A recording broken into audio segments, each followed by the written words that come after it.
பல வேளைகள்ல நம்முடைய வாழ்க்கையில நாம ஏதோ ஒரு காரணத்தினால மற்றவங்க கிட்ட முடியாது, இது எனக்கு வேண்டாம், இது தேவையில்லை அப்படின்னு சொல்ல நம்ம தயங்குறோம்.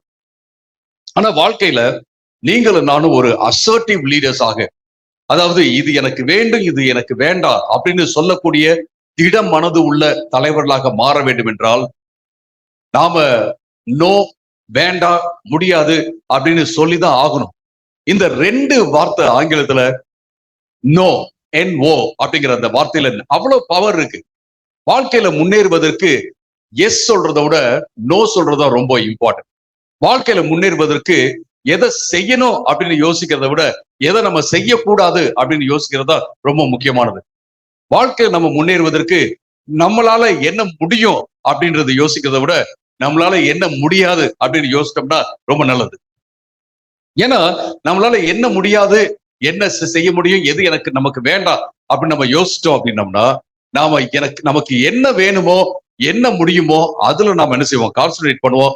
என்ன முடியுமோ அதுல கான்சென்ட்ரேட் பண்ணோம் அப்படின்னோம்னா நாம நிச்சயமாக வாழ்க்கையில சிறந்து விளங்க முடியும் அப்படிங்கிறத பார்க்கணும். இந்த ரெண்டு லெட்டர் கொண்ட அந்த வார்த்தையில நோ, அல்லது தமிழ்ல சொல்ல போனா இல்ல அல்லது வேண்டாம் அப்படின்னு சொல்ற அந்த வார்த்தையில அவ்வளவு பவர் இருக்கு அப்படிங்கிறத பார்க்கிறோம். அவ்வளவு வல்லமை இருக்கிறது அப்படிங்கிறத நம்ம பார்க்கணும். இன்னைக்கு உங்களோட நான் பகிர்ந்து கொள்ளும் இந்த செய்தியுடைய தலைப்பு மறுபடியும் சொல்றேன், the power of saying no. இல்ல, வேண்டாம், முடியாது என்று சொல்வதில் இருக்கும் அந்த வல்லமையை தான் நம்ம இன்னைக்கு பார்க்க போறோம். இயேசு கிறிஸ்து செய்யாத அற்புதங்கள் நிறைய இருக்கு. இயேசு கிறிஸ்து செய்ய விரும்பாத அற்புதங்கள் இருக்கு. நம்ம கேட்கிறோம் இல்லைங்களா, ஆண்டவரே இந்த அற்புதத்தை செய்யுங்க ஆண்டவரே. நானும் உங்க வீட்டுக்கு வந்து ஜெபம் பண்ண அப்படின்னா நான் இப்படிதான் ஜெபம் பண்ண போறேன், ஆண்டவரே இந்த அற்புதத்தை செய்யுங்க அப்படின்னு சொல்லிட்டு. யாருக்கு தெரியும், ஆண்டவர் சொல்ல இந்த அற்புதத்தை நான் செய்ய மாட்டேன் அப்படின்னு சொல்லி. ஆண்டவர் செய்யாத அற்புதங்கள்னு சில இருக்கு, நிறைய இருக்கு, ஒரு லிஸ்டே போடலாம். ஆனா ரெண்டு முக்கியமானதை நான் முன்பாக வைத்து நான் ஒரு 7 பாயிண்ட்ஸ் உங்களோட நான் ஷேர் பண்ண போறேன் இன்றைக்கு காலை வேளையில. நீங்க பாத்தீங்க அப்படின்னா மத்தேயு 4வது அதிகாரத்துல இயேசு கிறிஸ்துவ சோதிக்கும்படியாக சாத்தான் அங்க வரான். சாத்தான் சொல்றான், இயேசு கிறிஸ்து பசியாக இருப்பதை பார்த்து அவன் சொல்றான், இந்த கல்லை அப்பமாக்குங்க. ஆனா கல்லை அப்பமாக்குங்க எப்ப அப்படின்னா நீங்க தேவனுடைய குமாரனாக இருந்தால் இந்த கல்லை அப்பமாக்குங்கன்னு சொல்றான். உங்களை என்னைய பார்த்து நீங்க தான் பிரைம் மினிஸ்டர் அப்படின்னா இதை செய்ய முடியுமா, அல்லது நீங்க சீஃப் மினிஸ்டர் அப்படின்னா செஞ்சு காமிங்க பார்க்கலாம் அப்படின்னு சொன்னா அந்த சவாலை நான் எடுத்துக்கிறேன் அப்படின்னு சொல்லிட்டு சிலர்லாம் செய்வாங்க. ஆனா இயேசு கிறிஸ்துவை யாரும் மனிப்புலேட் பண்ணவே முடியாது. இயேசு கிறிஸ்துவை யாரும் தங்களுடைய வார்த்தையினால வளைக்கவே முடியாது. அவருக்கு தெரியும் இது ஒரு சோதனை காலம். இந்த 40 days சோதிக்கும்படியாக பரிசுத்த ஆவியானவரால வழிநடத்தப்பட்டு அங்க வனாந்தரத்துல இருக்கிறார். ஜெயிக்கணும். அவர் சொல்றார், மனிதன் அப்பத்தினால் மட்டுமல்ல தேவனுடைய வாயிலிருந்து புறப்பட்டு வரும் ஒவ்வொரு வார்த்தையினாலும் பிழைப்பான் அப்படின்னு வசனம் சொல்லுது அப்படின்னு சொல்றத நம்ம பார்க்கிறோம். இயேசு அற்புதம் செய்யவே இல்லை. இயேசு கிட்ட போயிட்டு நீங்க இப்படின்னா அப்படி செய்ய முடியுமா அப்படின்னா அவர் சொல்லுவார், நான் என்ன செய்ய விருப்பப்படுறேனோ அதை தான் நான் செய்வேன் அப்படின்னு அவர் சொல்லுவார். இயேசு கிறிஸ்துடைய அந்த எஸ்டிமே அவர் தன்னை பத்தி என்ன கருதி வைத்திருக்கிறாரோ, நினைச்சு வச்சிருக்கிறாரோ அதை யாருமே மனிப்புலேட் பண்ணவே முடியாது, அதை யாரும் அசைக்க முடியாது அப்படின்றத பார்க்கணும். அடுத்து பாத்தீங்கன்னா லூக்கா 23:35 மீண்டுமாக நம்ம இதுக்கு வருவோம். லூக்கா 23:35 இயேசு சிலுவையில தொங்கிட்டு இருக்கிறாரு. அங்க கூடி உள்ள மக்கள் அவரை பார்த்து சொல்றாங்க, he saved others, let him save himself if he is the Christ of God, the chosen one. அவர் எல்லோரையும் என்ன செஞ்சாரு, விடுதலை பண்ணாரு. இவர் தேவனுடைய கிறிஸ்துவாக இருப்பாரே என்றால், தேவனால தேர்ந்தெடுக்கப்பட்டவராக இருப்பாரே என்றால் இவன் தன்னை ரட்சித்துக் கொள்ளட்டுமே அப்படின்னு சொல்றாங்க. இயேசு உடனே வேகம் என்னால பொறுக்கவே முடியல, நான் இந்த மக்களுக்கு என் பவர் என்னன்னு காமிச்சுதான் ஆகணும் அப்படின்னு சொல்லிட்டு சிலுவையில இருந்தெல்லாம் வரவே இல்லை. சிலுவையில தொங்கணும் அப்படிங்கிறது அவருடைய விருப்பம். சிலுவையில அவர் தொங்கணும் அப்படிங்கிறது, நமக்காக மரிக்கணும் அப்படிங்கிறது தேவனுடைய சித்தம்.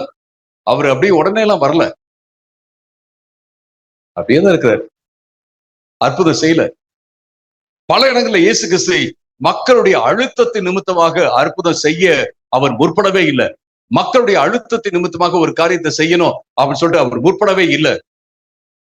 ஆனா நம்முடைய வாழ்க்கையில பல வேளைகள்ல நாம மக்களுடைய அழுத்தத்தினால அவங்க சொல்றாங்க, இவங்க சொல்றாங்க, சொன்னா அவங்க கோச்சுக்குவாங்க, இப்படி பல்வேறு காரணங்களுக்காக நாம என்ன செய்யறோம் அப்படின்னா, வேண்டான்னு சொல்றது இல்ல, முடியாதுன்னு சொல்றது இல்ல, இல்லைன்னு சொல்றது இல்ல, நாம என்ன செய்யறோம், செய்ய ஆரம்பிச்சிடறோம். அதுக்கப்புறம் நம்முடைய வாழ்க்கை வந்து ஆசீர்வாதமாக இருப்பதை காட்டிலும் மிக மிக கஷ்டமான ஒன்றாக மாறிவிடுகிறது அப்படிங்கிறத பார்க்கணும்.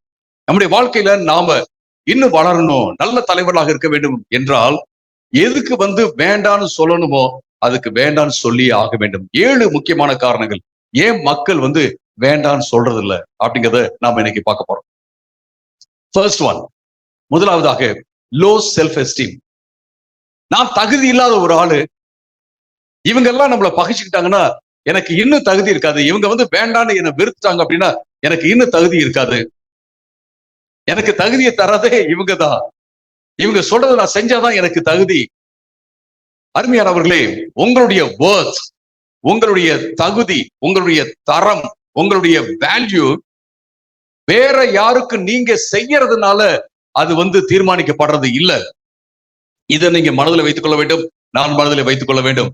நீங்க எப்படி இருக்கிறீங்களோ அப்படியே நீங்க என்னது மதிப்புக்குரியவங்களா இருக்கீங்க. அது மட்டுமல்ல, உங்களுடைய நேரம், உங்களுடைய வேலை, உங்களுடைய மதிப்பு, உங்களுடைய பொறுப்புகள், ஏன் பொறுப்புகள் எந்த அளவுக்கு முக்கியமோ அதே போல அதுவும் முக்கியம். உங்க நேரம், ஏன் நேரம் எவ்வளவு முக்கியமோ அது போல உங்க நேரமும் முக்கியம். எனக்கு இருக்கிற மதிப்பு வந்து எவ்வளவு முக்கியமோ அது போல உங்க மதிப்பு முக்கியம். அதே போலதான் நீங்க யோசிக்கணும், நான் யோசிக்கணும். யாரும் பெரியவங்க இவங்க பெரிய மதிப்பு அப்படிலாம் கிடையவே கிடையாது. ஒருத்தவங்க சின்னவங்க இவங்களுக்கு சின்ன மதிப்பு அப்படிலாம் கிடையவே கிடையாது. எல்லோருமே சம அளவு ஆண்டோருடைய ஆண்டோருடைய பார்வையில மதிப்புள்ளவர்களாக இருக்கிறோம். நான் முன்னாடியே சொன்னேன், மத்தேயு 4:3 பிசாசு இயேசுவை சோதிச்ச போது சொன்னா, நீ தேவனுடைய குமாரனாக இருந்தால், இயேசு கிறிஸ்துவனுடைய அடையாளம், இயேசு கிறிஸ்து என்னவா இருந்தாரோ அதை தொட்டான். If you are the son of God, tell these stones to become bread. நீ தேவனுடைய குமாரனாக இருப்பாய் என்றால் இந்த கற்களை அப்பமாக மாற்றும்படியாக சொல்லு அப்படின்னு சொன்னா, இயேசு நிச்சயமான விசுவாசி இருக்கிற அவர் நினைச்சுப்பாரு, நீ சொன்னாலும் சொல்லாட்டினாலும் நான் என்னது தேவனுடைய குமாரன் தான். என்னுடைய ஐடென்டிட்டியை யாரும் மாத்த முடியாது, அடையாளத்தை யாரும் மாத்த முடியாது. நீ சொன்னாலும் சொல்லாட்டினாலும், இந்த கல்லை வந்து அப்பமா ஆக்கினாலும் ஆக்காவிட்டாலும், எனக்கு இப்ப சாப்பாடு கிடைச்சாலும் கிடைக்காவிட்டாலும், இன்னும் ஒரு நாளும் நான் வந்து உபவாசமா தான் இருக்கணும் அப்படின்னு இருந்தாலும் நான் என்ன செய்ய போறதில்ல, உன்னுடைய அழுத்தத்துக்கு நான் கொடுக்கவே மாட்டேன், இடம் கொடுக்க மாட்டேன். என்னுடைய எஸ்டீம், என்னுடைய செல்ஃப் எஸ்டீம், என்னுடைய சுய அடையாளம், என்னுடைய சுய மதிப்பு, இது எல்லாமே தேவனிடம் தான் வருது அப்படின்றது இயேசுவுக்கு நன்றாக தெரிந்திருந்தது அப்படிங்கிறத நம்ம பார்க்கிறோம். அது மட்டுமல்ல அருமையானவர்களே, நான் முன்னாடியே சொன்னேன், இயேசு கிறிஸ்துவை சுற்றி இருந்தவர்கள் சிலுவையில இயேசு தொங்கிட்டு இருக்கும்போது அவங்க சொன்னாங்க,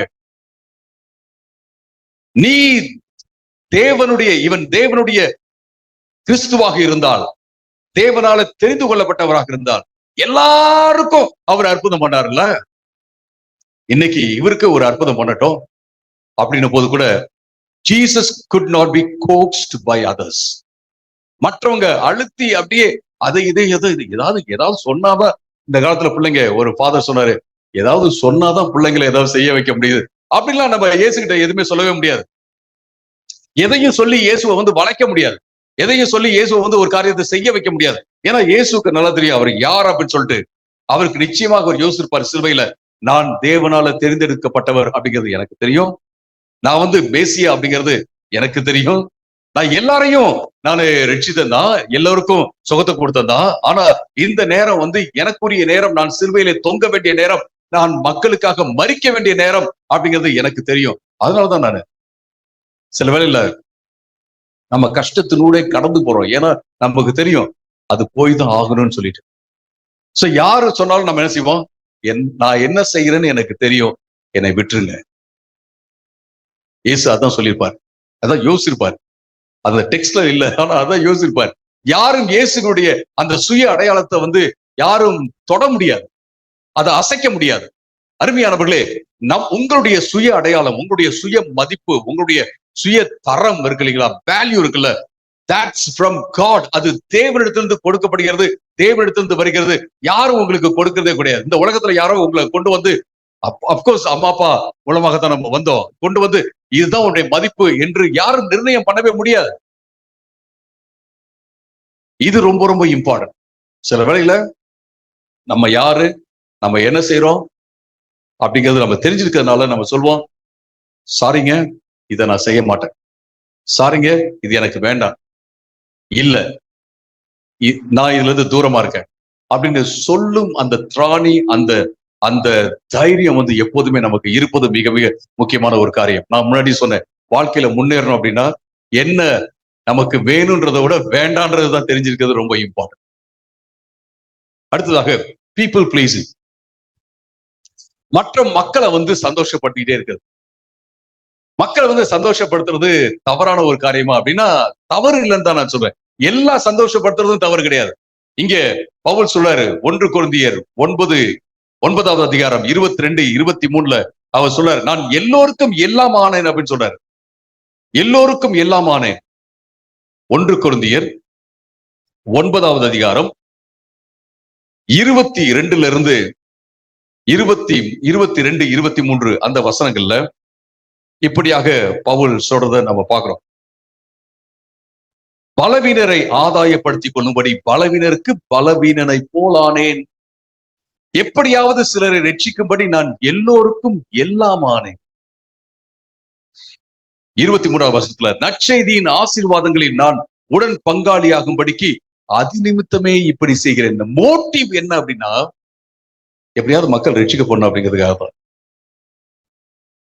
நான் வெஜிடேரியன், நான் உங்களை சாப்பாடு கூட்டு போலான்னு இருக்கிறேன், ஆனா நீங்க 100% நான் வெஜிடேரியனா இருந்தா என்ன செய்வீங்க? சரி பரவாயில்ல, இவரோட உட்காந்து கொஞ்சம் ஆண்டவர் பத்தி பேசலாம், சரி இன்னைக்கு நான் வெஜிடேரியன், நான் உங்களோட சரி வரேன் அப்படின்னு சொல்லுவீங்க. இல்ல நம்ம ஒரு கிராமத்துக்கு போறோம், அங்க பேண்ட் ஷர்ட் எல்லாம் டை எல்லாம் கட்டிட்டு போக முடியாது அப்படின்னா இட்ஸ் ஓகே, வேட்டியில தான் போகணும்னா நோ ப்ராப்ளம். இல்ல ஒரு இன்னொரு இடத்துக்கு கிராமத்துக்கு போறோம், அங்க வந்து கீழே தான் நீங்க ஒரு நல்ல மேட்ரஸ் எல்லாம் உள்ள ஒரு பெட்ல படுத்திருப்பீங்க, அங்க பாய்தான் அப்படின்னா அதுவும் பரவாயில்ல, அதுவும் பரவாயில்ல, எதுவும் பரவாயில்ல. எப்படியாவது இந்த மக்கள் ரட்சிக்க பண்ணோம் அப்படிங்கிறதுக்காக தான் நான் என்ன செஞ்சேன், எல்லோருக்கும் எல்லாம் ஆனேன். It's okay, it's okay, it's okay, it's okay, it's ஓகேன்னு சொல்றது பிரச்சனை இல்லை. எதுக்காக சொல்றோம் அப்படிங்கறத ரொம்ப இம்பார்ட்டன்ட். நான் சொல்லவே இல்லை இட்ஸ் ஓகே பரவாயில்ல, ரொம்ப ரொம்ப காம்ப்ரமைஸ் பண்றேன் அப்படின்னு நினைச்சுக்கோங்க. இல்ல, நானும் எனக்கு ஒரு பவுண்டரி இருக்கு, அவ்வளவு தூரம் தான், அதுக்கு மேல நான் வரமாட்டேன். அருமையானவர்களே, இங்கே நம்ம வந்து பலவீனர்களுக்கு நான் பலவீனரானேன், பலவீனருக்கு பலவீனனானேன். நானு ஷிம்லால இருக்கும்போது ஒருத்தர் ரட்சிக்கப்பட்ட போது என்ன செஞ்சார் அப்படின்னா, ஒரு கோயில் இருக்கு, அந்த கோயில் பக்கத்துல போக மாட்டாரு, அது அடிச்சிடும் அப்படின்னு சொல்லிட்டு. சரியா, ஓகே, அவரு அடிச்சிருன்னு நம்புறாரு. பாஸ்டர் இந்த வழியா போலாமா, அது கொஞ்சம் இன்னும் கொஞ்சம் சில மீட்டர்ஸ் தான் மேல, ஷிம்லா பாத்தீங்கன்னா எல்லாமே மலை மேல ஏறி போற, சில மீட்டர்ஸ் அதிகமா இருந்தாலும் நீங்க ஏறி போகணும்ல, இட்ஸ் ஓகே நோ ப்ராப்ளம். அப்புறம் கொஞ்சம் கொஞ்சமா அவருக்கு சொல்லி, நீங்க பக்கத்துல போனாலும் அதெல்லாம் அடிக்காது, உங்களுக்குள்ள இருக்கிறவர் என்னது உலகத்துல இருக்கிறவர் காட்டிலும் பெரியவர், ஒண்ணுமே பிரச்சனை இல்லை அப்படின்னு சொல்லி சொல்லி சொல்றதுக்கு அப்புறம் தான் என்னது அவரு பரவாயில்ல போலாம், பசங்க நிக்கலாமா, ஒண்ணும் பிரச்சனை இல்லையா, நிக்க ஒண்ணுமே பிரச்சனை இல்லை, ஒண்ணுமே உங்களுக்கு எதுவுமே செய்யாது அப்படின்னு கொண்டு வர்றதுக்கு என்னது கொஞ்சம் காலம் நினைச்சு. ஆனா அது வரைக்கும் நினைச்சேன், ஓ அப்படியா, பயமா இருக்கா, சரி இட்ஸ் ஓகே. நான் பயப்படல, நான் பயப்படல, பட் அவராக நான் மாறினேன். அது மாதிரி லைஃப்ல பாத்தீங்கன்னா சில வேளை நம்ம அப்படி செஞ்சுதான் ஆகணும், அதுல வந்து தப்பே கிடையாது. ஆனா எவ்வளவு நாள் அப்படின்னா அவரை நான் எப்படியாவது அதுல இருந்து வெளில கொண்டு வந்தேன் கர்த்தருடைய கிருபையினால. அருமையானவர்களே, மக்களை ப்ளீஸ் பண்றது அப்படின்னு பார்க்கும்போது பாசிட்டிவ் பிளீசிங் இருக்கு, நெகட்டிவ் பிளீசிங் இருக்கு. நான் இப்ப சொல்றது என்னன்னா அப்படின்னா நெகட்டிவ் பிளீசிங். Negative pleasing. ஒரு நாள் ஒரு பெரிய விருந்து ஏரோதனுடைய வீட்டுல என்ன நடந்துச்சு அப்படின்னா, அவன் வந்து சட்டத்துக்கு விரோதமாக ஒருவளை அவன் மணந்திருந்தான். அவனுடைய மகள் நடனம் ஆடுகிறாள், அந்த நடனத்துல இம்ப்ரெஸ் ஆகி கவரப்பட்டு அவன் சொல்றான், உனக்கு ராஜ்யத்துல பாதி நாள் உனக்கு தரேன் அப்படின்னு அவன் சொல்றான். இவன் சட்டத்துக்கு விரோதமாக ஒருவளை மணந்திருந்தான், அதற்கு விரோதமாக யோவான் ஸ்நானகன் பேசியிருந்தான், அது மூலமாக இப்ப ஜெயில அவர் இருக்கிறாரு அப்படிங்கிறதெல்லாம் தெரிந்து அந்த மகளுடைய அந்த ஆடின பெண்ணுடைய அம்மா என்ன சொல்றா அப்படின்னா சொல்லி கொடுக்குறார். சோ ராஜ்யத்தின் பாதியை கூட கேட்டாலும் தருவேன்னு சொல்றாரு. நீ என்ன செய்ய, யோவான் ஸ்நானகனுடைய தலை ஒரு தாம்பூல தட்டுல வைத்து கொடுக்கப்பட வேண்டும் என்று சொல்லு அப்படின்றார். சொன்னோன்னு என்ன செய்யறதுன்னு தெரியல. வசனம் சொல்லுகிறது, ஏரோது எதனால அந்த சட்டத்தை ஓகே பரவாயில்ல அவனை வெட்டி கொண்டு வாங்க அப்படின்னு சொல்றான் அப்படின்னு கேட்டீங்கன்னா, நீங்க அந்த அதிகாரத்தை நீங்க வாசிக்கும் போது தெரியும், அங்க சபையில இருந்த மக்களின் நிமித்தமாக அப்படின்றது. அது மட்டுமல்ல, அவன் ஆணையிட்டதுனால மற்றும் சபையில இருந்த மக்களின் நிமித்தமாக அப்படின்னு வசனம் சொல்றதை நம்ம பார்க்கிறோம். அருமையானவர்களே, பல வேளைகள்ல எல்லாரும் இருந்தாங்க, என்ன பண்றதுன்னு தெரியல, அதனால நான் நினைச்சிட்டேன் பரவாயில்ல கொலை செஞ்சா பரவாயில்லன்னு சொல்லிட்டேன். அப்படிலாம் இல்ல, எல்லோரும் இருந்தாங்க அதனால நான் என்ன செஞ்சேன், இது பரவாயில்ல அப்படின்னு சொல்லிட்டேன். அப்படிலாம் கிடையாது. ஏரோது மிக தைரியமாக சொல்லியிருக்க முடியும், இல்ல முடியாது, இதை நம்ம செய்ய முடியாது அப்படின்னு சொல்லியிருக்க முடியும். ஆனா அவன் சொல்லல அப்படிங்கிறத நம்ம பார்க்கணும். சொல்லல அப்படிங்கிறத பார்க்கணும். He was under peer pressure. மற்றவர்கள் என்ன சொல்வாங்க அப்படிங்கிற அந்த ஒரு அழுத்தத்துல அவன் இருந்தான் அப்படின்னு சொல்லிட்டு நம்ம பார்க்கிறோம். அருமையானவர்களே, ரொம்ப ரொம்ப முக்கியமான ஒரு காரியம். மற்றவங்க யாரும் நமக்கு அழுத்தம் கொடுத்தாலும் நம்ம என்ன செய்யணும், முடியாது அப்படின்னு நம்ம சொல்லித்தான் ஆகணும். அது மட்டுமல்ல, லூக்கா 7வது அதிகாரம் 36 வரைக்கும் நீங்க வாசிக்கும் போது, லூக்கா 7:36 வரைக்கும் வாசிக்கும் போது, அங்க பரிசேயனுடைய வீட்டுல ஒரு பெரிய விருந்து நடந்துட்டு இருக்கு. இயேசு அங்க இருக்கிறார். பரிசேயனுடைய வீடு, பரிசேயர்கள் இயேசு அழைக்கிறதே ஒரு பெரிய விஷயம். ஆனா அங்க போயிருக்கிறார். அங்க ஒரு விருந்து இருக்கு. அந்த விருந்து நேரத்துல ஒரு பெண், பாவமுள்ள ஒரு பெண், சின்ஃபுல் உமன் அப்படின்னு சொல்லப்படுற அந்த பெண் என்ன செய்யறாருன்னா, இயேசுடைய கால்களை பரிமள தைலத்தினால அபிஷேகம் செய்து அனாயிண்ட் பண்ணி தைலத்தை பூசி அதை என்னது துடைக்கிறார் அப்படின்றத நம்ம பார்க்கிறோம். எல்லாரும் என்ன யோசிக்கிறாங்க, இயேசு கிறிஸ்து, இந்த பரிசேயன் சொல்றான், இயேசு கிறிஸ்து மட்டும் உண்மையிலேயே தீர்க்கதரிசியா இருப்பாரு என்றால் அவருக்கு இந்த பெண்ணு யார் அப்படின்னு தெரிஞ்சிருக்கணுமே அப்படின்னு சொல்லிட்டு சொல்றார். அதை கேட்டோன்னே அவன் மனசுலதான் சொல்றான், ஆனா இயேசுக்கு புரிஞ்சிச்சு. ஏன்னா எல்லாருடைய பார்வையும் பார்த்து அவர் யோசிக்கிறார். இயேசு இப்படிலாம் யோசிக்கல. பரிசேயர் ரொம்ப யாரும் கூப்பிட மாட்டாங்க, இவங்க விருந்து கூப்பிட்டு இருக்காங்க, என்ன பண்றது, நம்ம ஏதாவது சொல்லிட்டோம்னா நல்லா இருக்காது, மறுபடியும் கூப்பிட மாட்டாங்க, அப்படிலாம் யோசிக்கல. அவர் சொல்றாரு, ஒரு கதை சொல்றாரு இயேசு கிறிஸ்து. ஒருத்தனுக்கு நிறைய கடன் இருக்கு, ஒருத்தனுக்கு கொஞ்சமா கடன் இருக்கு. அந்த நிறைய கடன் உள்ளவனுக்கு அந்த எஜமான் மன்னிச்சிடறாரு. சின்ன கடன் உள்ளவனுக்கும் அவர் மன்னிக்கிறாரு. யார் அந்த எஜமானுக்கு ரொம்ப நன்றி உள்ளவனா இருப்பான் அப்படின்னு கேட்கிறாரு. அவன் சொல்றான், நிறைய கடன் உள்ளவன் தான். அதே போலதான் இந்த பெண் அப்படின்னு சொல்லி விளக்கி சொல்வதை நம்ம பார்க்கணும். இயேசு இப்படிலாம் யோசிக்கல. ரொம்ப காலத்துக்கு அப்புறம் யாருமே பரிசேயரெல்லாம் கூப்பிட மாட்டாங்க டின்னருக்கு, இவன் கூப்பிட்டு இருக்கிறான் அப்படிலாம் நினைக்கவே இல்லை. அந்த இடத்துல எந்த அளவுக்கு மிக பொலைட்டா, எந்த அளவுக்கு மிக தயவாக அன்போட ஒரு அறிவுரை சொல்லணுமோ அதையும் இயேசு சொல்லிவிடுகிறார் என்று நம்ம பார்க்கிறோம். அருமையானவர்களே, நாம யாருக்கும் பயப்படவே தேவையில்லை. நம்ம யாருக்கும் பயப்பட தேவையில்லை. ஏன்னா நமக்கு அதனால நம்ம மக்களை வேண்டான்னு சொல்லணும்னு நான் சொல்ல. பட் எப்ப நீங்க உண்மையை சொல்லணுமோ, எப்ப இது சரியில்லைன்னு சொல்லணுமோ, அதை நீங்க தயவாக பொலைட்டா எப்படி சொல்லணுமோ அப்படி சொல்வது மிக மிக முக்கியமான ஒரு காரியம் என்பதை நம்ம பார்க்கிறோம். ரொம்ப ரொம்ப முக்கியம். அடுத்து நான் ஏரோதை பத்தி நான் சொன்னேன். நீங்க வாசிச்சு பாருங்க. மார்க் 6வது அதிகாரத்துல நீங்க வாசித்து பார்க்கலாம். அருமையானவர்களே, 3வது, ஏன் மக்கள் வேண்டாம் இல்ல அப்படின்னு சொல்றது இல்ல, நோ சொல்றது இல்ல, அப்ரூவல் சீக்கிங். அவங்க என்ன அப்ரூவ் பண்ணுவாங்களா, என்ன இவர் உண்மையான ஊழியக்காரர்னு சொல்லுவாங்களா? அருமையானவர்களே, எனக்கு நிச்சயமாக உங்களுடைய அப்ரூவல் எல்லாம் தேவைதான். ஆனா உங்களுடைய அப்ரூவல் மட்டும் தேவையில்லை. நிச்சயமாக இந்த பட்டணத்துல யாரும் என்னை பத்தி தவறா பேசக்கூடாது அப்படிங்கிறது எனக்கு மனசுல இருக்குதான். அதனால நான் கண்ணியமாக சரியாக நடந்து கொள்வது மிக முக்கியமானதுதான். ஆனா இந்த மக்களுடைய அந்த சாட்சி மட்டுமே எனக்கு போதாது. கடவுள் தேவன் என்னை பார்த்து சரியான ஆளு அப்படின்னு சொல்லணும். அது ரொம்ப ரொம்ப முக்கியமான ஒரு காரியம், ரொம்ப முக்கியம். மற்றவங்க நம்மளை பார்த்து நல்லவர்னு சொல்றதும், நம்முடைய ரெப்யூட்டேஷன் ரொம்ப ரொம்ப முக்கியமான ஒரு காரியம். 1 தீமோத்தேயு 3வது அதிகாரம் 7வது வசனத்துல இப்படியாக வாசிக்கிறோம், யாரெல்லாம் தலைவர்களாக இருக்கிறார்களோ, தலைவர்களாக சபையில இருக்கிறோமோ அவர்கள் நல்ல பெயர் கொண்டவர்களாக இருக்க வேண்டும் என்று சொல்லி அந்த இடத்துல சொல்வதை நம்ம பார்க்கிறோம். 1 தீமோத்தேயு 3வது அதிகாரம் 7வது வசனத்துல. அதுல எந்த மாற்று கருத்தும் கிடையாது. சிலர்லாம் இன்னொரு எக்ஸ்ட்ரீமுக்கு போயிருவாங்க. என்ன அப்படின்னா, யாரும் என்னை பத்தி நல்லதுன்னு சொல்லவே தேவையில்லை அப்படின்ற மாதிரி ஒரு எக்ஸ்ட்ரீம் போயிருவாங்க. எனக்கு நிச்சயமா அது தேவைதான், நிச்சயமாக எனக்கு தேவைதான். ஆனா அது ஒரு ட்ரக் மாதிரி, அது ஒரு போதை மருந்து போல, இவங்க நல்லது சொல்றாங்க அவங்க சொல்லணும் அப்படியே நம்ம இருந்துடக்கூடாது. அருமையானவர்களே, இது ரொம்ப முக்கியம். இயேசு கிறிஸ்து நீங்க பாத்தீங்க அப்படின்னா, அவர் மனித தயவில் வளர்ந்தார் என்று வேதவசனம் சொல்கிறது. லூக்கா 2வது அதிகாரம் 52ல, இயேசு ஞானத்திலும் உடல் வளர்ச்சியிலும் தேவனிட்ட இருக்கிற அந்த தயவிலும் மனித தயவிலும் தெய்வ தயவிலும் மனித தயவிலும் அவர் வளர்ந்தார். எனக்கு மனுஷ தயவு தேவையா? நிச்சயமா, நிச்சயமா எனக்கு தேவை. உங்க தயவு எனக்கு தேவையான நிச்சயமா எனக்கு தேவை. என்னுடைய தயவு உங்களுக்கு தேவைன்னா நிச்சயமா தேவை. ஒருத்தருடைய தயவு நமக்கு தேவை. இங்க யாருமே நான் யாரையும் டிபெண்ட் பண்ணி இருக்க மாட்டேன் அப்படிலாம் கிடையவே கிடையாது. But at the same time, அதே நேரத்துல நமக்கு எல்லாவற்றை காட்டிலும் ஆண்டவருடைய தயவு தேவை அப்படிங்கறத நம்ம பார்க்கணும்.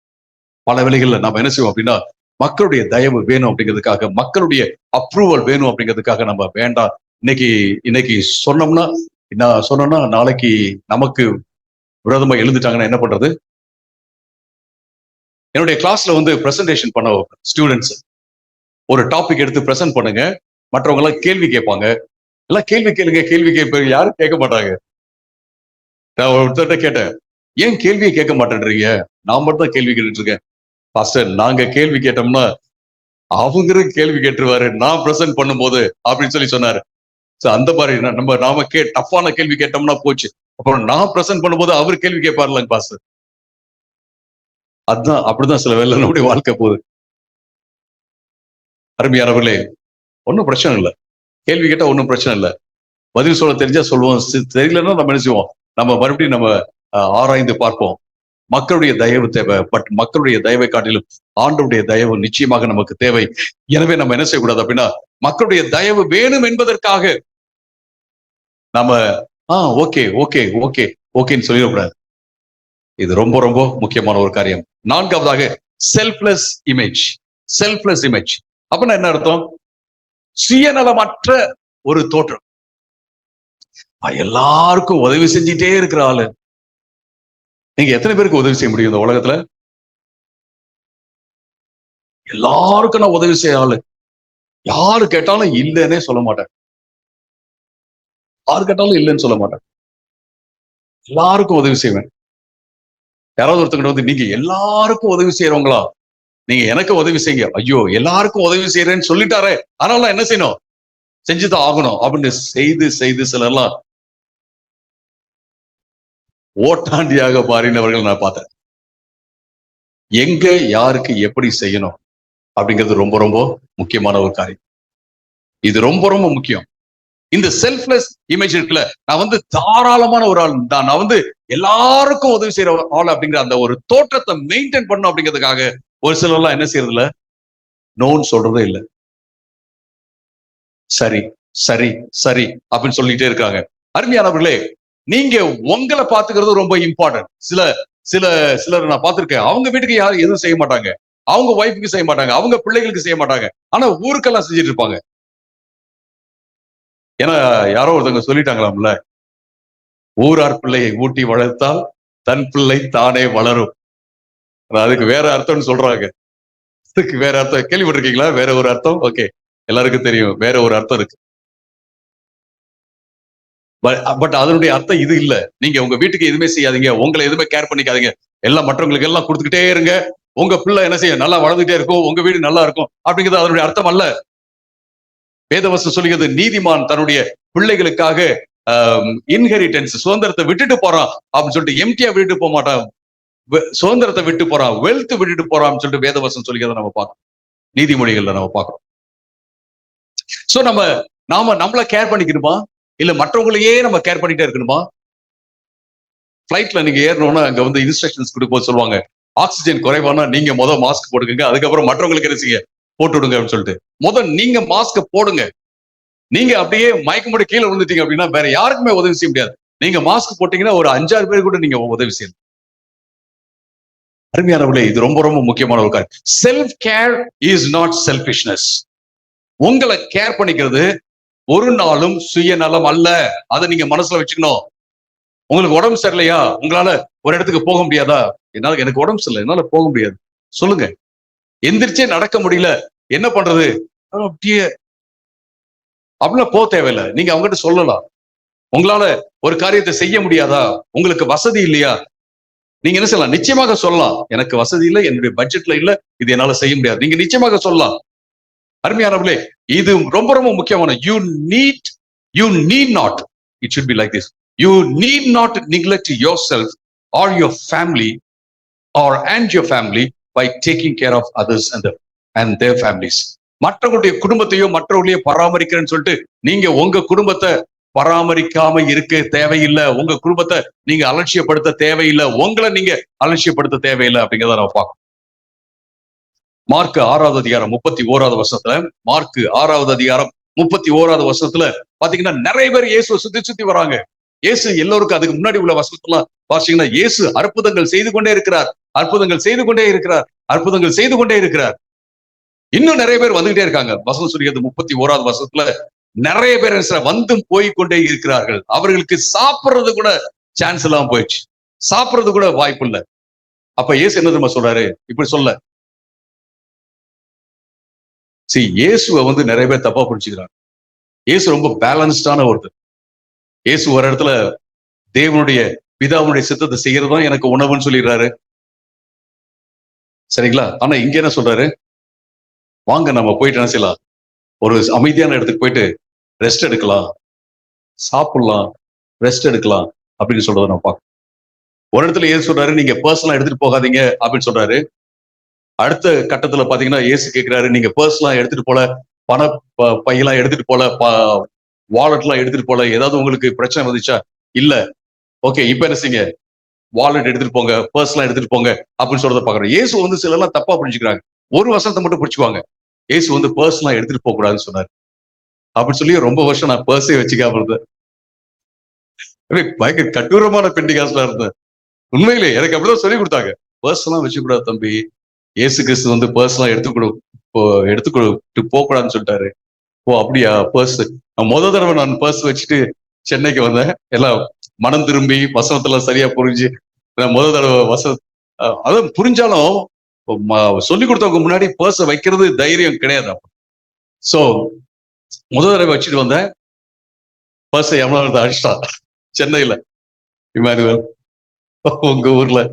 ஓகே, அடிச்சிட்டா. அதுல இருந்து கொஞ்ச நாள் வைக்காம இருந்தேன். அதுக்கப்புறம் பாத்தீங்கன்னா வைக்க ஆரம்பிச்சேன். நமக்கு அப்படி சொல்லி கொடுத்தது இயேசு. பாத்தீங்கன்னா ஒரு கட்டத்துல சொல்றாரு, நீங்க போங்க, அவங்களுக்கு எந்த குறைவும் இல்லை, இப்ப நீங்க எடுத்துட்டு போங்கன்னு சொல்றாரு. ஏசு சொல்றாரு ஒரு இடத்துல பாத்தீங்கன்னா, என்னுடைய சாப்பாடே தேவனுடைய சித்தத்தை செய்யறது தான் அப்படின்னு சொல்றாரு. இப்ப என்ன செய்றாரு? என்ன இது, இந்த மக்கள் எப்ப பார்த்தாலும் வந்துகிட்டே இருக்காங்க, போய்கிட்டே இருக்கிறாங்க, நமக்கு ரெஸ்டே இல்லை, வாங்க போயிட்டு ரெஸ்ட் எடுக்கலாம், கொஞ்சம் சாப்பிடலாம் வாங்க அப்படின்னு சொல்றாரு. சமாரியனோட அவங்க கடந்து போகும்போது இயேசு போய் சாப்பாடு வாங்கிட்டு வர்றதுக்காக அனுப்புறாரு. சாப்பாடு வாங்கிட்டு வருவதற்காக அவர் அனுப்புறதை நம்ம பாக்குறோம். அருமையானவர்களே, இயேசு இஸ் a balanced person. ரொம்ப சமநிலையான ஒரு நபராக இருக்கிறார். ஆனா நிறைய கிறிஸ்தவர்கள் தான் சமநிலையே இல்லாம இருக்காங்க. இங்க ஏன் சொல்றாரு? இப்படி யாராவது சொன்னாங்கன்னு வச்சுங்களேன், நீங்க நிச்சயமாக நம்முடைய சபை ஐ திங்க் அப்படி நினைக்கவே மாட்டாங்க.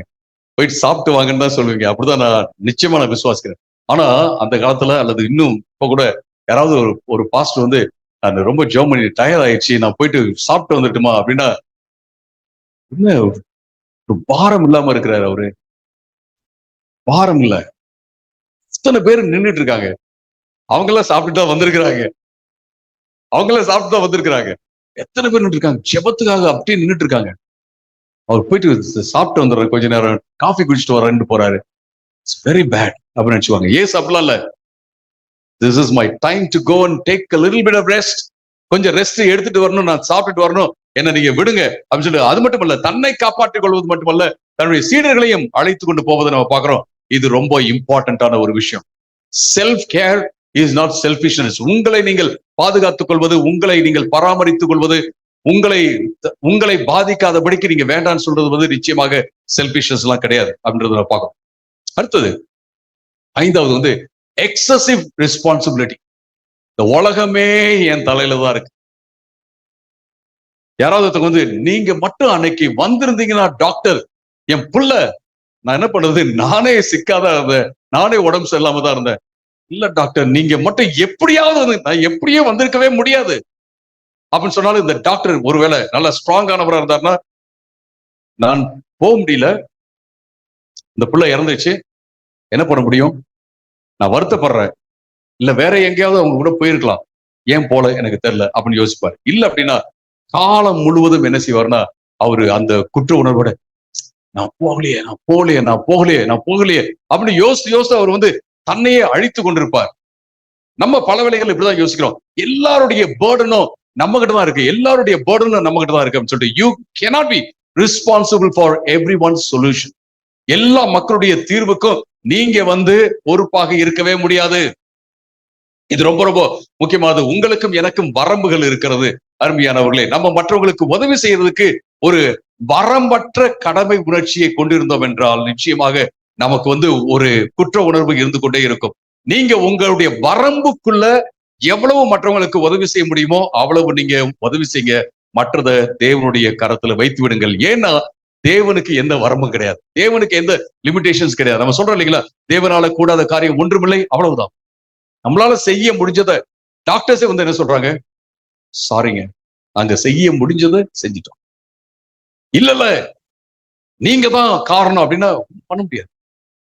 அருமையானவர்களே, நம்முடைய வாழ்க்கையில அப்படிதான் பல வேளைக்கு நம்ம என்ன யோசிக்கிறோம் அப்படின்னா, நாம தான் எல்லாத்துக்கும் என்னது பொறுப்பு, நம்ம உறவினர்கள்ல இவங்க இவங்க 10th ஸ்டாண்டர்ட் பாஸ் ஆகிறதுக்கு நாம தான் பொறுப்பு. எப்படி நீங்க அன்னைக்கு மட்டும் கணக்கு வந்து சொல்லி கொடுத்திருந்தீங்கன்னா இப்படியே மக்கள் சொல்லிட்டே தான் இருப்பாங்க. அதனால நீங்க வந்து கேர் பண்ணாதீங்கன்னு சொல்லுங்க. எவ்வளவு முடியுமோ செய்யுங்க, முடியாததை நீங்க என்னால முடியாது என்று சொல்லிதான் ஆக வேண்டும். அருமையானவர்களே, இது ரொம்ப ரொம்ப முக்கியமான ஒரு காரியம் என்று நம்ம பார்க்கிறோம். இயேசுக்கு சொல்றாரு, லூக்கா 4வது அதிகாரம் 42ல இருந்து 44 வரைக்கும் நீங்க வாசிச்சு பாத்தீங்கன்னா, லூக்கா 4 42ல இருந்து 44 வரை அங்கேயும் ஒரு சம்பவம் நடக்குது. என்ன, மக்கள் வந்துகிட்டே இருக்கிறாங்க, ஆண்டவர் வந்து அற்புதம் செஞ்சுட்டே இருக்கிறாரு, மக்கள் வந்துகிட்டே இருக்காங்க, கஷ்டப்படுறவங்க, குருடர்கள், ஊனர்கள் எல்லோருமே வந்துகிட்டே இருக்காங்க. இயேசு சொல்றாரு, போதும், நம்ம அற்புதம் சுகமளிக்கும் கூட்டத்தை நம்ம இதோட முடிச்சுக்கலாம், ஏன்னா அடுத்த பட்டணத்துக்கு நம்ம போகணும், அடுத்த இடத்துக்கு போகணும். இயேசுவே, இங்க இந்த மக்கள் எல்லாம் விட்டுட்டு போறீங்களா? ஆமா, எல்லா இடத்துக்கும் என்ன செய்யறோம், நான் போகணும். நீங்க இருக்கிற ஆட்கள் பாருங்க, எத்தனை பேர் லைன்ல நிக்கிறாங்க, இவங்க எல்லாம் கஷ்டப்பட்டு வந்திருக்காங்க, இவங்களுக்கெல்லாம் நீங்க சோகம் கொடுத்துட்டு போங்க. இயேசு சொல்றாரு, இல்ல, நான் வந்து என்ன செய்யணும், அடுத்த பட்டணத்துக்கு போ.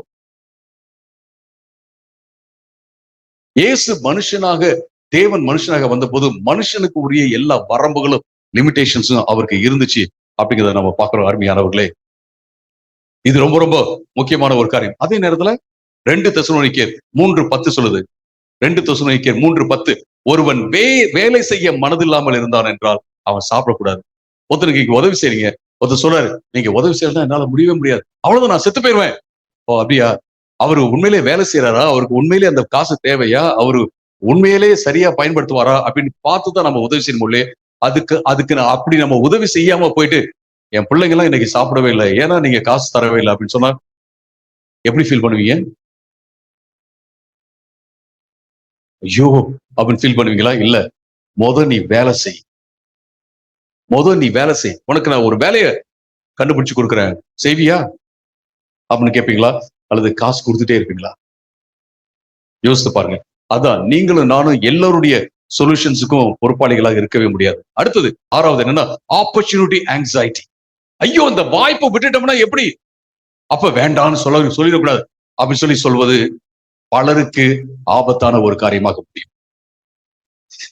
இந்த வேலை போயிடுச்சுன்னா எப்படி, இந்த வாய்ப்பு போயிடுச்சுன்னா எப்படி, சொல்லவே தேவையில்லை, செய்யவே தேவையில்லை.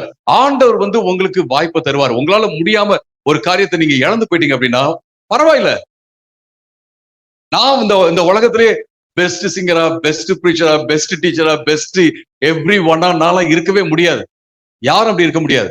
யாரோ ஒருத்தவங்க 1-2 பேர் அப்படி இருக்கலாம் அந்த உலகத்துல, பட் எல்லாரும் இருக்க முடியாது. பரவாயில்ல, நீங்க ஒருத்தவங்க கூப்பிடுறாங்க, நான் இங்க பிரசங்கம் பண்ணணும், ஒருத்தவங்க கூப்பிடுறாங்க, பாஸ்டர் ஒரு 1000 பேரு ஒரு கான்ஃபரன்ஸ், உங்களுக்கு வந்து நீங்க தான் பிரசங்கம் பண்ணணும் அப்படின்னா நான் என்ன செய்ய போறேன், நான் இல்ல முடியாதுன்னு தான் நான் சொல்ல போறேன்.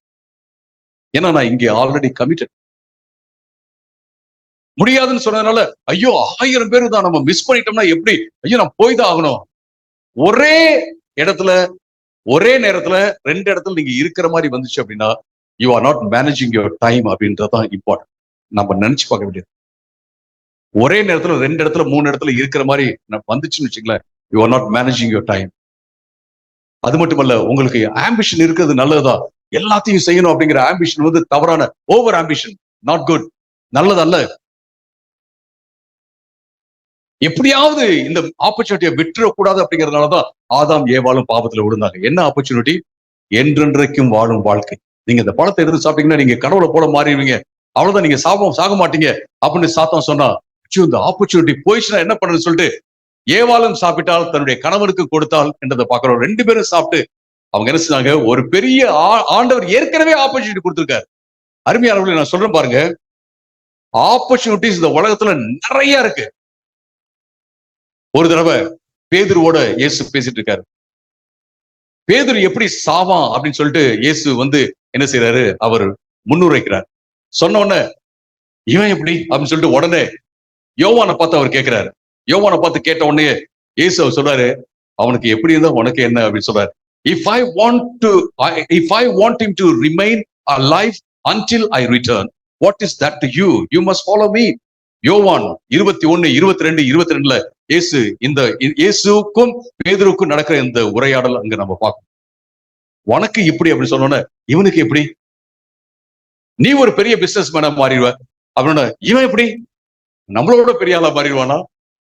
ஒன்னும் பிரச்சனை இல்லை, ஒன்னும் பிரச்சனை இல்லை. அருமையானவர்களே, நான் பார்த்திருக்கிறேன், ஒரு சாதாரண கடை வச்சுக்கிட்டு லட்சக்கணக்கா சம்பாதிக்கிறவங்க, சிலர் எல்லாம் பாத்தீங்கன்னா ஒரு நல்ல பாஷ் கடையை வச்சு கூட சம்பாதிக்காதவங்க நான் பார்த்துருக்கேன். ஒரு சாதாரண ஆட்கள் நிறைய பண்றாங்க. அதாவது நான் என்ன சொல்ல வரேன்னா, நமக்கு இன்செக்யூர் ஃபீலிங்கே தேவையில்லை. நம்ம வாழ்க்கையில வளரணும், பிளான் பண்ணும், ஸ்ட்ராட்டஜிக்கா திங்க் பண்ணும், அதுல எல்லாம் சந்தேகமே கிடையாது. ஆனா நமக்கு இன்செக்யூர் ஃபீலிங் தேவையில்லை. நாம செய்ய வேண்டியதை ரைட்டா, சரியான விதத்துல, எக்ஸலண்டா, சிறப்பா நம்ம செஞ்சோம்னா வாய்ப்புகள் உங்களையே தேடி வரும். ஒரு கடைக்கு நம்ம போறோம், நம்ம கேட்கிறோம் இந்த பேக் எவ்வளவுன்னு சொல்லிட்டு, அவன் சொல்றான் 100 ரூபான்னு சொல்றான். நம்ம இது அதிகம் அப்படின்னு சொல்லி எல்லா இடத்துலயும் போய் செக் பண்றோம். அப்புறம் நமக்கு புரியுது, எல்லாத்தையும் செக் பண்ணியாச்சு, குவாலிட்டி எங்கேயுமே சரியில்லை. அவன் 200 ரூபாய் 250 ரூபான்னு சொல்றான். நம்ம திரும்பி அந்த கடைக்கு போவோம் அப்படின்னு சொல்லிட்டு நினைச்சிடும், சார் நான் பார்த்தேன், என்ன எவ்வளவு சொன்னீங்க அவங்க மறுபடியும் ஸ்டார்ட் பண்றோம். உங்களுடைய ப்ராடக்ட் வந்து குவாலிட்டியா இருந்துச்சுன்னா, சிறப்பா இருந்துச்சுன்னா, நீங்க ஃபீல் பண்ணவே தேவையில்லை.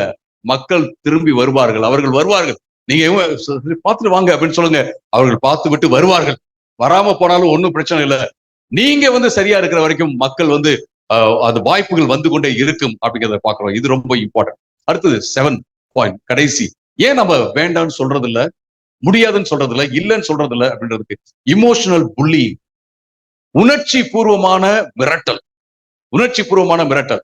நீங்க அதை செய்யலன்னா செத்து போயிருவேன் சொல்றாங்களா இல்லைங்களா? செய்யலன்னா செத்து போயிருவேன், செய்யலன்னா அவ்வளவுதான், நான் வீட்டை விட்டு போயிருவேன், செய்யலன்னா உங்ககிட்ட நான் பேச மாட்டேன். சொன்ன என்ன செய்யணும், சரிப்பா நான் செஞ்சிடறேன். என் ஃப்ரெண்ட் ஒருத்தன் சொல்லுவான், ஸ்கூல்ல படிக்கும்போது, நீ இதை செய்யலன்னா நான் பேச மாட்டேன். ஒரு நாள் சொல்றேன், நீ பேசாதா பரவாயில்ல, ஒன்னும் பிரச்சனை இல்லை. அவன் பேசாதது எனக்கு ரொம்ப சந்தோஷமா இருந்துச்சு. எப்ப பார்த்தாலும் நெகட்டிவாவே இந்த உலகம் சரியில்லை, அவங்க சரியில்லை, இவங்க சரியில்லை, யாருமே சரியில்லை, இப்படி சில எல்லாம் பேசிட்டு இருப்பாங்க, பாத்திருக்கீங்களா? உலகம் சரியில்லை, இவங்க சரியில்லை, அரசாங்கம் சரியில்லை, பக்கத்து வீட்டுக்காரங்க சரியில்லை, இவர் மட்டும் தான் எப்போதுமே சரியா இருக்கிற மாதிரி. அருமையானவர்களே, நம்ம சொல்லலாம் இதெல்லாம் சரியில்லைன்னு சொல்லலாம், பட் எப்ப பார்த்தாலும் நெகட்டிவா பேசியிருந்தான். அவன் பேசாம இருந்ததுக்கு அப்புறம் தான் எனக்கு ரொம்ப சந்தோஷமா இருந்துச்சு. அதுக்கப்புறம் அவனே திரும்பி வந்து பேசினான். அருமையானவர்களே, யார் அப்படி சொன்னாலும் நம்ம விட்டு கொடுக்க தேவையில்லை, இசைந்து போக தேவையில்லை. இது ரொம்ப ரொம்ப important. Emotional pulling involves causing someone to feel fear. உங்களை வந்து பயமுறுத்துற மாதிரியான ஒரு உணர்ச்சி பூர்வமான ஒரு மிரட்டலா இருக்கும், உங்களை கோவப்படுத்துற மாதிரி ஒரு மிரட்டலா இருக்கும், உங்களை டவுட் பண்ற மாதிரி. உங்களே நீங்க உங்களை பார்த்து, நீங்களாம் அம்மாவே இல்ல அப்படிலாம் பண்ணீங்கன்னா, அம்மாவே இல்ல அப்பாவே இல்லைன்னு சொன்ன, நான் அப்பாவா தான் வந்திருக்கானா அப்படின்னு உங்களுக்கே ஒரு டவுட் வரும். சரியானதான் வந்திருக்கானா அப்படின்னு உங்களுக்கு ஒரு டவுட் வரும். அந்த மாதிரி செய்யற மனிப்புலேஷன்ஸ் கேன் ஹேப்பன்.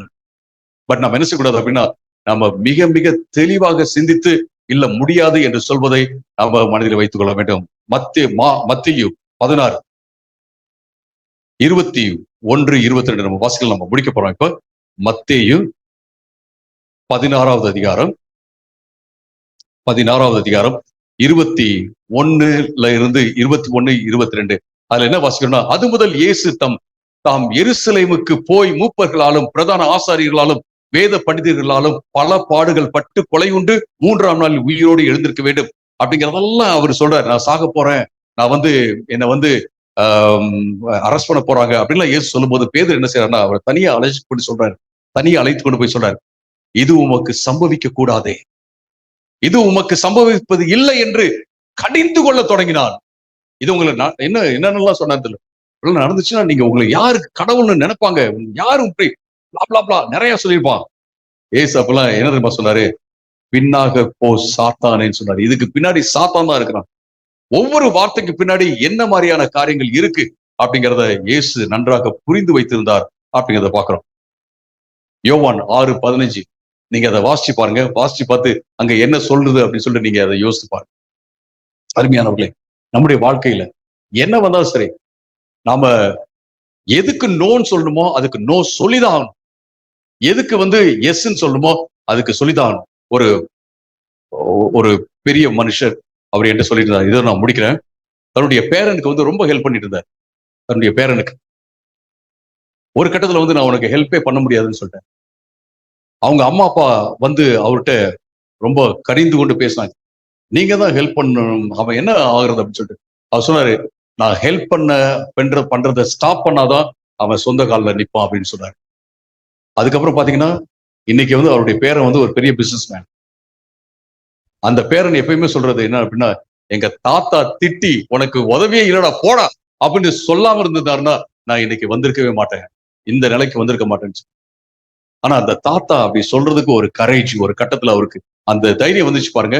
அவரை நம்ம அப்ரிஷியேட் பண்றோம். அவரை நான் அப்ரிஷியேட் பண்ணேன் இந்த இடத்துல.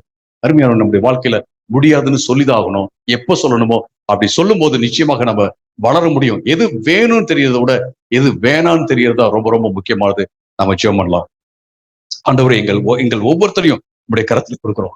நீங்க தொடர்ந்து பேசுங்க. இந்த வார்த்தைகள் எங்களுக்குள்ள ஆண்டவரே ஒலித்து கொண்டே இருக்கட்டும். பரிசுத்த ஆவியானவர் நீர் பேசினது அதற்காக நன்றி. இந்த வார்த்தையை பயன்படுத்தி வாழ்க்கையில உயர உதவி செய்யும். முழுமையாக ஆவிக்குரிய காரியத்துல, நாங்க செய்யற காரியத்துல, குடும்ப வாழ்க்கையில எல்லாவற்றிலும் வளர உதவி செய்யும். இயேசுவின் நாமத்துல வேண்டுகிறோம் பிதாவே, ஆமென். நம்முடைய கர்த்தராகிய இயேசு கிறிஸ்துவின் கிருபையும் பிதாவாகிய தேவனுடைய அன்பும் பரிசுத்த ஆவியானவருடைய அந்யோன்ய ஐக்கியமும் சமாதானமும் நம் அனைவரோடு கூட இப்பொழுதும் எப்பொழுதும் இருப்பதாக. ஆமென். Thank you. God bless you.